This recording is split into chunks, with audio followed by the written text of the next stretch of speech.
Hey everybody, this is Tracy here with another edition of A View from Tracy's Point, and we are here to recap American Crime Season 3, Episode 2. So the show picks up where it ended in Episode 1. We have Shae. She's been brought in after a prostitution sting, and so she's sitting at a table, and we can hear a conversation between Kimara and the assistant district attorney, a woman named Amanda Kay, and they are discussing, you know, the whole sex trafficking and heroin epidemic that's taking place in the U.S.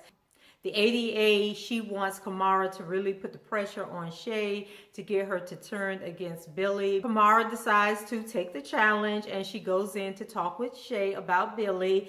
And I just want to stick a pin right here because in episode 1, when Ishmael had been picked up during a sex trafficking sting or bust, he said that his pimp name was, I think he said his name was Marquise, and that Marquise was his cousin. But of course we learned that the guy who he was referring to as Marquise is actually Billy, and that Billy is the pimp for both Ishmael and for Shae. Kimara assures Shae that she won't be arrested, but argues that they need her to help them get Billy off the streets. And so she tries to get Shae to understand that Billy is not her friend, you know, that he is not helping her, that he's a pimp, and she pretty much gives the same spiel that she gave to Ishmael. And so she asked Shae, you know, where was Billy when the cops bust in and, you know, interrupted her and the John. And, you know, what does she do with her money? You know, no matter how much money she makes, she has to give that money to Billy. And so she's asking her, you know, was it right for him to leave her, and is it right for him to take all of her money? So Shae wants to know when the trial would take place if she decides to help them.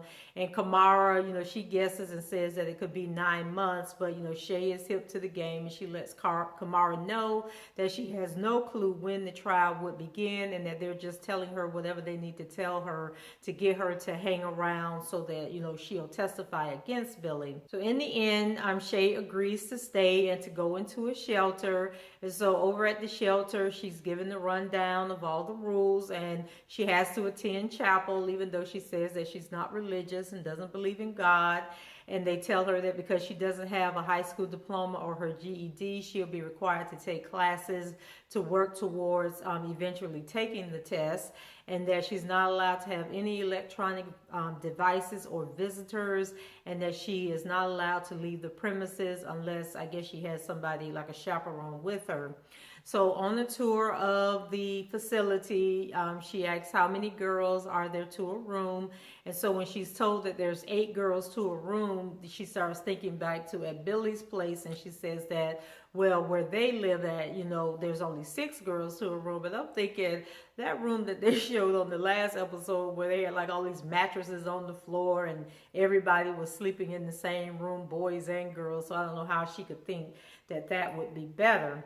So then she goes in for a health screening. You know, they're drawing her blood and asking her all of these different questions. And through that conversation, we learned that she smokes marijuana and that she's 4 weeks pregnant. And when the intake nurse asked her, you know, is this her first pregnancy? She says no, that she was pregnant before. And when asked how did the pregnancy end, she says it just ended. So I'm assuming that she was forced to have an abortion. Then the scene goes to a human trafficking conference, and we have Abby as the speaker. And I actually attended a conference just like this about 2 weeks ago, and some of the information that Abby was sharing is the same information that I received here in Florida at the conference that I went to. And I just thought it was really interesting. And in this scene of the show, they, you know, the one I went to, it only covered the sex trafficking part, but in the show, they actually talk about the heroin epidemic and the migrant workers and how they are, you know, sort of being treated like slaves. And so just different forms of human trafficking that's taking place. And, you know, the information and the stats that she was giving, it was really overwhelming, and people really need to pay attention to this because it is a huge problem. I think in the show, So they're in North Carolina, and I think she said it was like 150,000 people who are impacted. But at the seminar I went to here in Florida, they said that for Florida it's like 300,000. So it's a massive problem. So afterwards, Kimara and Abby, they're talking, and they're talking about the differences and how the issues of like heroin addiction, it was treated differently than how crack addiction was treating, and it's based on, which ethnic group is, being impacted by the drugs.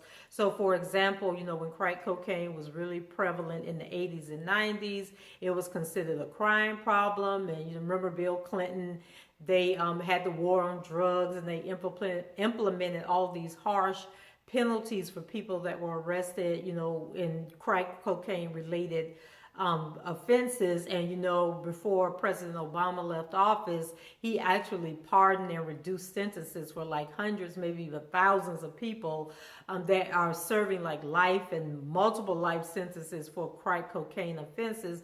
Whereas now that heroin has resurfaced and people are ODing, and just a horrible situation, and they're considering it a public health issue. And so a lot of people will argue that that's because mainly white people are impacted by heroin, where it was mostly black people that were impacted by the crack cocaine epidemic. So back to the show. Kimara shares that Shae thinks that she's better off, with Billy than she is at the shelter getting help. And Abby, asks her if she's surprised by that. The girls always think that it's better to be back with the pimp and have their, what they consider freedom, and to be able to live the way they want to, than to have to deal with the structure of being in a shelter. And so Kimara admits that she's becoming immune to, what is happening around her, and she doesn't like the feeling. And she says that before, if you gave her a boat and said that you could save 10 people, she would figure out a way to save 100. But she says now she feels if 10 people were in that same boat, it would be too many. And Abby, she empathizes with what she's going on. It's hard work getting these kids off the street, but she encourages Kimara to keep fighting. Then we have a scene with Jeanette and Carson, and they are in a jewelry store when Carson gets a call that there was a fire and some of the workers were injured.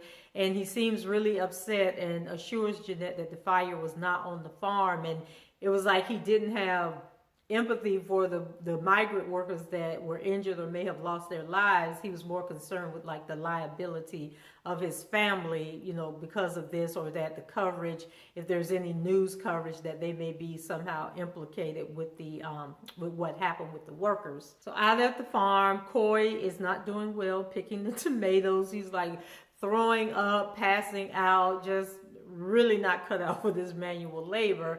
And it may be he's going through some form of withdrawal from drugs, because he was kind of exhibiting some of those symptoms.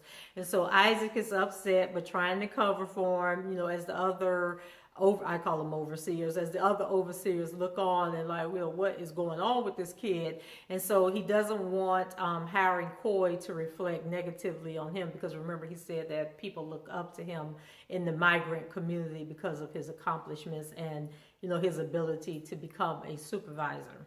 Then we have a flashback scene with Luis when he's in Mexico with his wife and his son, and the whole conversation was in Spanish and there were no subtitles. So, using a few words in Spanish that I do know, I believe that the son was saying that he wanted to come to America, and Luis was telling him not to do it, but the son was determined that that's what was going to happen. And then based on the house that they were in, Luis and his family are not like the poor people who come to America to make money and send it back to their family. He looks like he may be what would be considered middle class in Mexico. And so in the fields, one of the workers gives him a bandana and tells him to make sure, that he ties it around his face. And when he asks the guy why, the guy says because they spray the fields with pesticides, and the pesticides are harmful to their health, but these people don't care anything about the migrants. They just want the work to be done. So later that evening at the migrant camp, a truck shows up, and then all of the women at the camp go and climb onto the back of the truck. And Luis is concerned and confused, like, okay, well, where are all these women going? And the guy that he's talking to tells him, that they were going with the men to do what women do for men. So I'm thinking maybe there's some form of prostitution with these women who are also, the migrant workers during the daytime.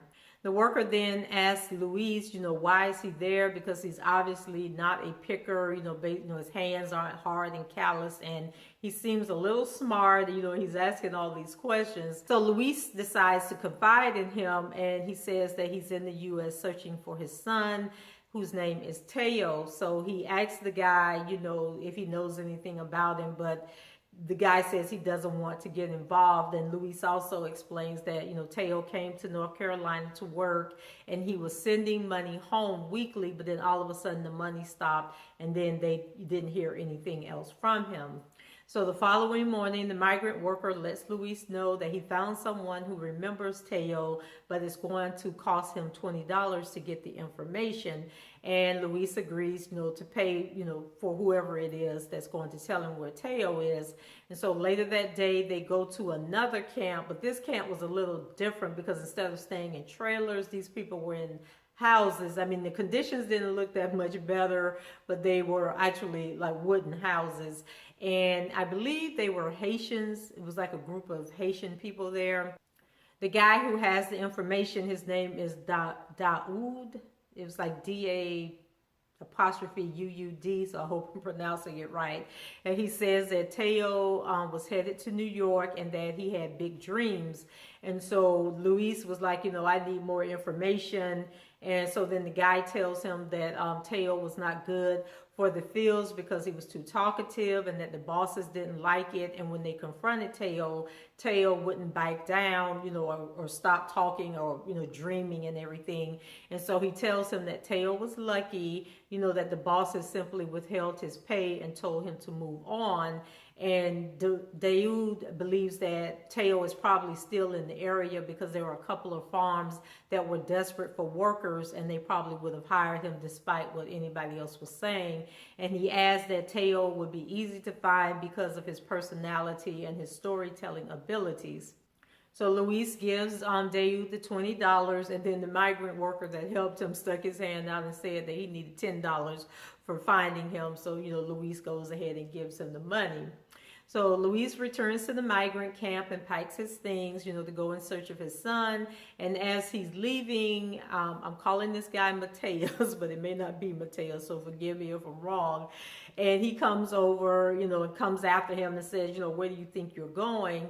And Luis, he refuses to get in the truck with Mateus, and he asked him, what are you going to do? Call the police on me? And so I think Mateus got to thinking, this guy is talking perfect English. He's obviously not from around here. So I think Mateus gets kind of nervous and backs off and was like, okay, go ahead on and do whatever you're going to do. And then I had a thought that maybe Mateus is working for the government to, eventually come in and crack down on these farm owners who are, treating these workers the way that they are, because he seems to be a little astute, and I don't know. I just think there's something with Mateus is going to come out later on in the show.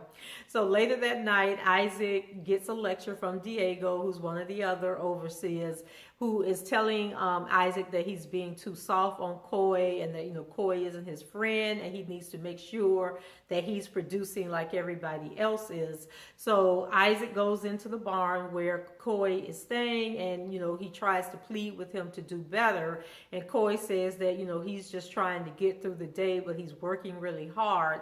And so Isaac tells him, you're making me look bad, and I'm going to need you to step it up and do your job and, get on board with what's taking place, because I gave you, I did this favor for you in bringing you here, so don't make me regret it. And then Coy, says that he feels good about being there and having a job, and that he texts his brother. And as he was trying to explain to the brother, what he was doing and that he was working and making his own money, that the brother kept thinking, that he was really calling, trying to lead up to asking him for money, and that he wasn't going to give him any money. But he told the brother, no, I don't want any money. You know, I just want to let you know what's going on with me. So then Isaac, you know, he started feeling sympathy for him again, and he ended up giving him some drugs. And so I'm thinking it might have been Oxycontin or something, because when Isaac left, then Coy took out this thing and he like smashed the pills, and I can't remember if he snorted it or what he did with it, but whatever the pills were, he smashed them up and took them. However drug addicts take those things. So back to Kimara, she goes to visit a friend of hers named Reggie, and she confides in him that she's doing IVF treatments, but that they are expensive. And she says that one cycle of the treatments is $12,000, and she's already done 2. And I'm just like, oh my God, like, wouldn't it be cheaper to just go and adopt a child? There's so many kids out here that need to be adopted. I don't know why people spend so much money trying to, I mean, I know you want to have your own baby, but I just think that that's wasted money. But she, you know, details the experience and talks about how, you know, lonely it is doing it all by herself, and how she got to thinking and she doesn't really want to like pick some random sperm out of a sperm bank to father her child, which is another thing I think is kind of creepy, because you don't know the history of these people. They're, you know, like, I just think, you know, like mental illness, like that person might not have mental illness, but what if somebody a generation or so back has mental illness and then your child develops this stuff? But anyway, that's a discussion for another day. So she goes on and says that she wants a man, you know, that who's trustworthy, that has good character, you know, who has good features and all this stuff. And so then I think the Reggie guy finally realized she was talking about him. And if he didn't, she pointed out that she was talking about him. And so Reggie says that, you know, he'll have to go and talk to his wife about, you know, her request, but he's not, you know, really feeling the whole thing. And then it got really complicated, because then we realized that Kimara and Reggie were once, I don't know if they were once married or they once dated like 20 years ago. And it was even more confusing, because when Kimara rung the doorbell and Reggie's son answered the door, he called Kimara auntie. So I don't know if Reggie is married to Kimara's sister, or if their friendship is just so close that the son referred to her as auntie. But anyway, he said he would think about the request and get back with her. At the Hesby home, they are having a party, and Jeanette notices that Lori Ann is being a little distant, and so she goes over to talk to JD, who I believe is the cousin, but he also works for the family farm. And she inquires about the fire, and he lets her know that 15 people were killed, something she didn't know. And JD announces that he's going to get an Uber and go home. So Jeanette goes to tell Lori Ann that her and Carson have also decided to leave. And she asks if Lori Ann is okay, and mentions, you know, everyone seems to be on edge since the fire took place. And so she asks if there is something, you know, that she could be doing in regards to the family. And Lori Ann, you know, she's kind of cold-hearted, and she says that, you know, the only thing that Jeanette needs to do is to pray for the families. You know, that's all that they need, because they are resilient people. And I'm like, okay, maybe they need like some life insurance, some money to bury their families, like for you to actually care and extend your condolences. But I guess it doesn't work that way. So the following day, Jeanette, you know, she searches the internet for a story on the fire, and she's surprised to find out that there's absolutely no news coverage of what took place. So she brings it up to Carson, and he is very agitated and keeps repeating that, you know, it wasn't on the farm, that it isn't a problem, you know, that they need to deal with, because that the only thing that matters is that the people didn't die on the farm. So, like, once again, does that make them not liable for what happened? When Jeanette won't let it go, Carson suggests that she go and visit Raylene, you know, as her sister, because, you know, ever since she visited Raylene a few weeks ago, you know, things have changed, and so maybe they have some things that they need to work out. And then he becomes irate, you know, that she wants his family to feel a certain way about the migrant workers, who he says that they don't know anything about, but here she is getting an attitude because he wants her to go and work things out with her sister. So Jeanette goes to the camp and learns that 20 people lived in one trailer, and that the migrant workers sometimes put chicken wire on the windows to keep people from breaking in and stealing their stuff when they're out in the fields. So essentially the people were trapped inside of the trailer, and that's why so many of them died. So the show ends, with the camera panning around the burned out trailer and then the surrounding trailers and junk. And I think for the first time it really hits Jeanette what deplorable conditions they have these workers in. So maybe that will be her crusade, is to help the workers and get the family to see that what they're doing is deadly and it is wrong. So I hope you guys enjoyed the recap. Leave your comments below, rate the video, subscribe to the channel if you haven't done so already, and I will chat with you guys next time. Bye-bye.